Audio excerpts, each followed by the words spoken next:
ಬಾಳೆಹೊನ್ನೂರು ಶ್ರೀ ರಂಭಾಪುರಿ ವೀರಸಿಂಹಾಸನಾಧೀಶ್ವರ ಶ್ರೀ ಶ್ರೀ ಶ್ರೀ 1008 ಜಗದ್ಗುರು Prasanna Renuka doctor ವೀರಸೋಮೇಶ್ವರರ ರಾಜದೇಶಿಕೇಂದ್ರದ Shivacharya ಭಾಗವತ್ಪಾದರ ದಿವ್ಯ ಸಾನ್ನಿಧ್ಯದಲ್ಲಿ ನಡೆಯಲಿರುವ ಧಾರ್ಮಿಕ ಮಹೋತ್ಸವದ ಆಮಂತ್ರಣ ಪತ್ರಿಕೆಯನ್ನು ಕಲಬುರಗಿ ಮಹಾನಗರ ಪಾಲಿಕೆಯ ಮಾನ್ಯ ಮಹಾಪೌರರಾದ ವರ್ಷಾ ರಾಜೀವ್ ಜಾನೆ ಅವರನ್ನು ಆಹ್ವಾನಿಸಿದರು. ಶ್ರೀ ಜಗದ್ಗುರು ರಂಭಾಪುರಿ ವೀರಸಿಂಹಾಸನ ಮಹಾಸಂಸ್ಥಾನ ಮಠದ ಶಾಖಾ ಮಠವಾಗಿರುವ ಸುಕ್ಷೇತ್ರ ಚಿಂಚನಸೂರು ಚಿಕ್ಕಮಠ ಕಲ್ಮಠದಲ್ಲಿ ಶ್ರೀ ಸಿದ್ಧ ಮಲ್ಲೇಶ್ವರ ಸ್ವಾಮಿಗಳ ಗದ್ದುಗೆಯ ಕಳಸಾರೋಹಣ, ಅದೇ ಸಂದರ್ಭದಲ್ಲಿ ಶ್ರೀ ಶಬ್ರ ಸಿದ್ಧಮಲ್ಲ ಶಿವಾಚಾರ್ಯ ಸ್ವಾಮಿಗಳ ಸ್ವರ್ಣ ಮಹೋತ್ಸವ ಮತ್ತು ಶ್ರೀ ಶಬ್ರ ಗೌರಿಶಂಕರ ಶಿವಾಚಾರ್ಯ ಸ್ವಾಮೀಜಿಗಳ ಪಟ್ಟಾಧಿಕಾರ ಮಹೋತ್ಸವ ಧಾರ್ಮಿಕ ವೈಭವದಿಂದ ಜರುಗಲಿದೆ. ಜನವರಿ 29ರಿಂದ ಫೆಬ್ರವರಿ 13ರವರೆಗೂ ಮಹಾದಾಸೋಹದೊಂದಿಗೆ ಶ್ರೀ ಶರಣ ಬಸವೇಶ್ವರರ ಮಹಾಪುರಾಣ ನಿರಂತರವಾಗಿ ನಡೆಯಲಿದೆ.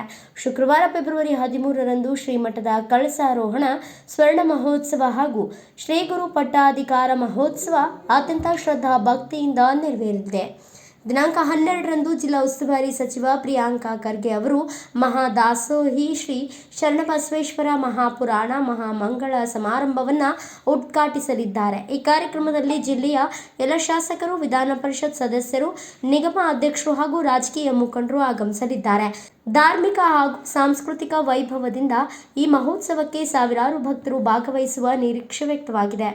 13 ತನಕ ಅಂದ್ರೆ 29 ಜನವರಿ ಫೆಬ್ರವರಿ 13 ತನಕ ಏನಪ್ಪ ಅಂತಂದ್ರೆ ಯಾವ ಶ್ರೀ ಷಟಸ್ಥಲ ಬ್ರಹ್ಮ ಸಿದ್ಧಮಲ್ಲ ಶಿವಾಚಾರ್ಯರ ಒಂದು ಪೂಜ್ಯರ ಸುವರ್ಣ ಮಹೋತ್ಸವ ಕಾರ್ಯಕ್ರಮ ಹಾಗೂ ಶಿವಪ್ರಸಾದ ಸ್ವಾಮೀಜಿಯವರ ಪಟ್ಟಾಭಿಷೇಕ ಮತ್ತು ಶ್ರೀ ರಂಭಾಪುರಿ ಜಗದ್ಗುರುಗಳ ಆಗಮನ ಮತ್ತು ಯಾವ ಮಹಾದಾಸೋಹಿ ಶ್ರೀ ಕಲಬುರಗಿ ಶರಣಬಸವೇಶ್ವರ ಅವರ ಒಂದು ಮಹಾಪುರಾಣ 15 ದಿವಸಗಳ ಕಾಲ ಕಾರ್ಯಕ್ರಮ, ಉಡಿ ತುಂಬೋ ಕಾರ್ಯಕ್ರಮ, ಕಳಸಾರೋಹಣ, ಕುಂಭ ಮೇಳ, ಹೀಗೆ ಹಲವಾರು ವಿಶಿಷ್ಟವಾದ ಕಾರ್ಯಕ್ರಮಗಳನ್ನು ನಮ್ಮ ಶ್ರೀಮಠದಲ್ಲಿ ಒಂದು ಆಯೋಜಿಸಲಾಗಿದೆ.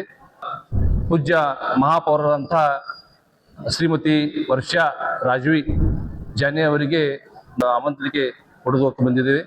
ಒಂದು ಐತಿಹಾಸಿಕ ಕಾರ್ಯಕ್ರಮ ಅಂತ ಹೇಳ್ಬೋದು. ಯಾಕಂತಂದ್ರೆ ನಮ್ಮ ಶ್ರೀಮಠದಲ್ಲಿ ಸುಮಾರು 51 ವರ್ಷಗಳ ಹಿಂದೆ ಅಪ್ಪಾಜಿಯವರ ಒಂದು ಪಟ್ಟಾಭಿಷೇಕ ಆಗಿತ್ತು.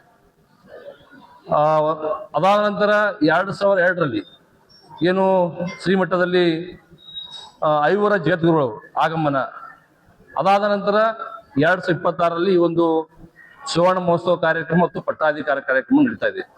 ಈ ಕಲ್ಯಾಣ ಕರ್ನಾಟಕದ ಜನತೆ ಕೇಳಿಕೊಳ್ಳೋದೇನೆಂದ್ರೆ, ಈ ಒಂದು ಕಾರ್ಯಕ್ರಮದಲ್ಲಿ ತಾವೆಲ್ಲರೂ ಕೂಡ ಪಾಲ್ಗೊಂಡು ಕಾರ್ಯಕ್ರಮ ಇವತ್ತು ಐತಿಹಾಸಿಕ ಕಾರ್ಯಕ್ರಮ ನಡೀತಾ ಇದೆ. ಕಲ್ಯಾಣ ಕರ್ನಾಟಕ ಭಾಗದ ಜನತೆ ಈ ಒಂದು ಕಾರ್ಯಕ್ರಮದಲ್ಲಿ ಪಾಲ್ಗೊಂಡು ತಮ್ಮ ಜೀವನವನ್ನು ಸಾರ್ಥಕವಾದ ಜೊತೆಗೆ ಕಾರ್ಯಕ್ರಮವನ್ನು ಯಶಸ್ವಿಗೊಳಿಸಬೇಕಾಗಿ ತಮ್ಮಲ್ಲಿ ಮತ್ತೊಮ್ಮೆ ಈ ಮಾಧ್ಯಮ ಮುಖಾಂತರ ಕೇಳ್ತೀನಿ.